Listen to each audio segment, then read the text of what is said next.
Mi nombre es Luis Armando Suárez Salazar, soy escritor, profesor titular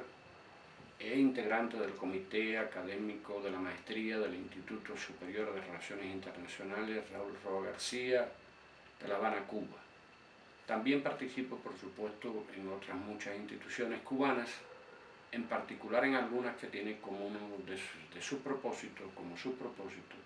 estudiar e investigar la historia de América Latina y el Caribe, también la actualidad de este continente, y dentro de esos marcos estudiar igualmente las relaciones de los gobiernos latinoamericanos y caribeños y con otros actores internacionales. Particularmente en lo que ha sido una de mis líneas tradicionales de investigación, ha estado el estudio de las relaciones de Estados Unidos con América Latina y el Caribe desde el siglo XIX hasta la actualidad. También las relaciones que se han establecido entre América Latina y el Caribe con Canadá, que es un actor internacional no siempre reconocido, suficientemente reconocido en su papel en las relaciones internacionales y en las relaciones interamericanas contemporáneas. En ese orden, obviamente, me he dedicado también a estudiar la historia de Cuba, mi país de origen. Yo por lo general me defino como latinoamericano, caribeño, nacido en Cuba, y particularmente la historia de la Revolución Cubana. La historia de la Revolución Cubana, que triunfó en enero de 1959 y ya, por supuesto, está prácticamente próxima a cumplir su 60 aniversario. Es en ese contexto de todas esas investigaciones, de esos estudios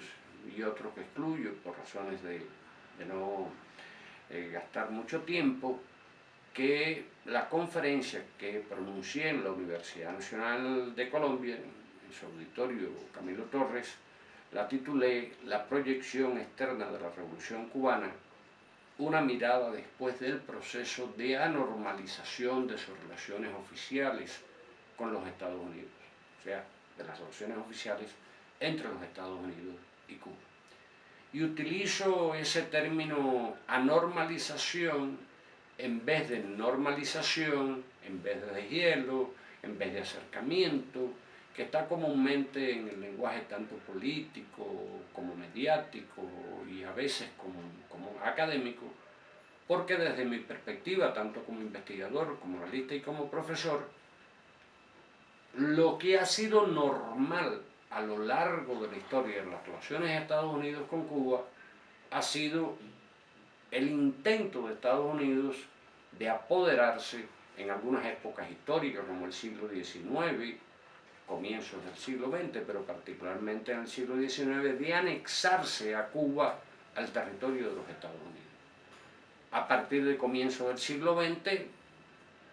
Estados Unidos no pudo cumplir el propósito de realizar la anexión. Cuando me refiero a Estados Unidos estoy hablando de sus círculos dominantes, de sus círculos de poder, pero emprendió todo un proyecto para dominar, para controlar económica, política, culturalmente, en el terreno militar, en el terreno de la seguridad al archipiélago cubano. Todavía queda como un triste recuerdo de ese monumento, de ese propósito, la base militar norteamericana instalada en la bahía de Guantánamo contra la voluntad del pueblo cubano. Pero al producirse el triunfo de la Revolución Cubana, en el año 1959, lo normal en las relaciones de Estados Unidos hacia Cuba fue precisamente la agresión. Agresiones de diferentes tipos, que se movieron desde agresiones en el terreno militar, como la invasión mercenaria de Playa Girón de 1961, la instauración de un bloqueo económico, comercial y financiero que dura hasta nuestros días, y la promoción de diversos actos terroristas que han causado la muerte de poco más de 3.500 cubanos y cubanas, y la mutilación, heridas y otros daños a una cantidad similar, intentos y planes por asesinar a diferentes dirigentes de la Revolución Cubana, entre ellos los más de 600 planes que se elaboraron para asesinar a el líder histórico de la Revolución Cubana, Fidel Castro. Adicionalmente, toda la política norteamericana se dirigió a aislar a Cuba del resto del mundo, y especialmente de América Latina y el Caribe, o sea, de tratar de convertir a Cuba en un paria dentro de la comunidad internacional y de entorpecer todas las relaciones económicas, científicas, culturales, políticas, diplomáticas, con todos los estados de América Latina y el Caribe. Esa política fracasó, y eso explica un poco los cambios que se dieron en la política de Estados Unidos hacia Cuba y que tuvieron como un hito, se reconoce como tal, el 17 de diciembre del 2014. A partir de ahí se empieza a desarrollar este proceso que yo he llamado anormalización de las relaciones oficiales, porque durante los 2 años que le quedaban a la administración Obama, efectivamente se han producido cambios de política, cambios de enfoque con relación a su política hacia Cuba, que anuncian o plantean la posibilidad, para ser más preciso, de avanzar en un tipo de relaciones entre ambos gobiernos que no ha sido lo característico, como ya dije, de toda la historia de las relaciones de Estados Unidos para con Cuba. Ahí es donde se coloca precisamente el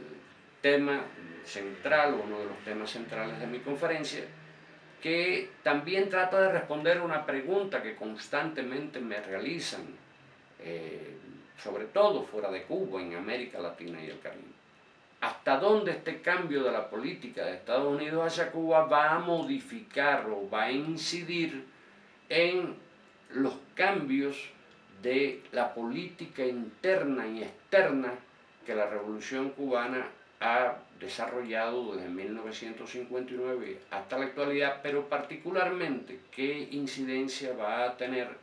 en lo que en Cuba oficialmente se denomina la actualización del modelo económico y social, la actualización del socialismo cubano.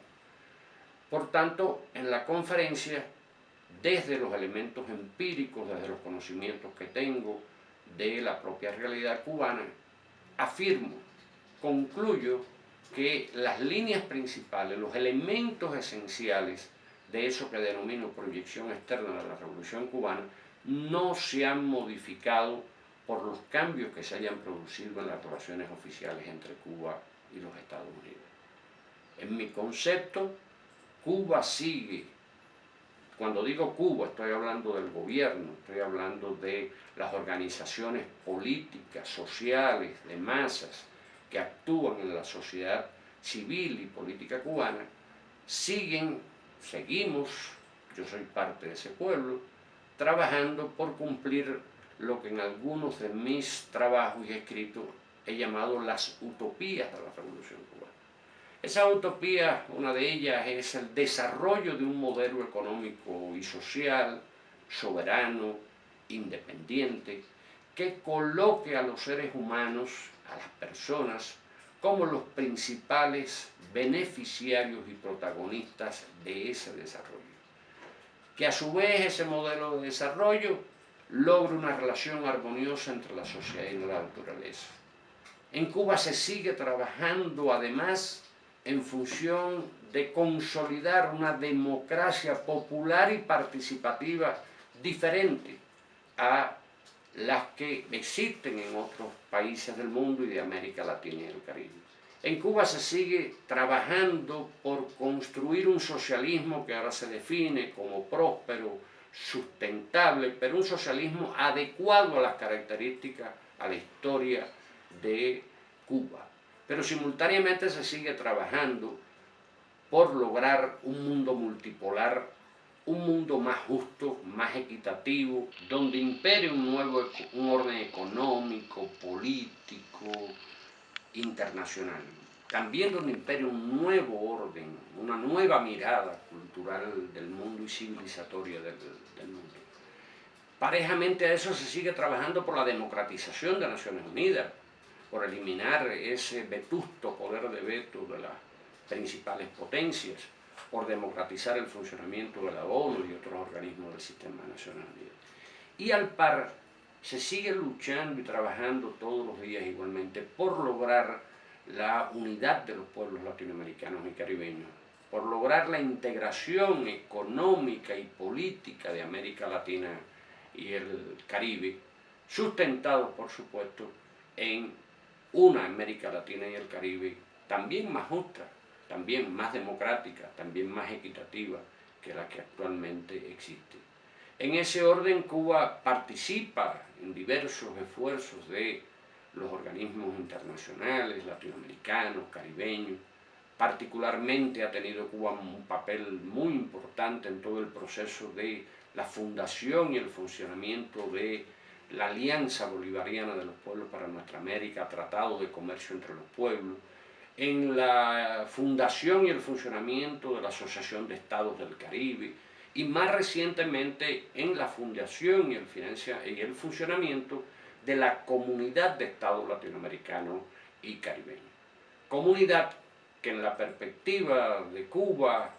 y del gobierno cubano, que desarrolla acciones proactivas al respecto, está llamada a concertar políticas, a establecer mecanismos también de cooperación entre los 33 gobiernos de los estados latinoamericanos y caribeños independientes en función de avanzar hacia la integración de nuestros pueblos, hacia ese sueño de los próceres de las luchas por la primera y la segunda independencia de una América Latina unida que pueda ocupar un lugar digno en el mundo, que pueda hablar de igual a igual con las principales potencias del planeta, y al igual que establezca canales de cooperación con instituciones similares de los estados del mundo subdesarrollado, del tercer mundo, tanto de Asia, de África, como de otros estados que se llaman ahora emergentes en este mundo multipolar que se está creando, particularmente en los integrantes de los llamados BRICS, Brasil, Rusia, la India, China y Sudáfrica. Todo eso sigue formando parte de lo que yo llamo la proyección externa de la Revolución Cubana, y eso no se ha modificado, en mi modesta opinión, por este inicio del proceso de anormalización de las relaciones con los Estados Unidos. Mucho menos en este momento en que hay una gran incertidumbre, hay grandes tendencias enormemente preocupantes en las relaciones del actual gobierno de los Estados Unidos con otros estados del mundo, pero particularmente con los pueblos, con las naciones, con algunos de los gobiernos de esa área geográfica, humana y cultural que José Martí llamó Nuestra América.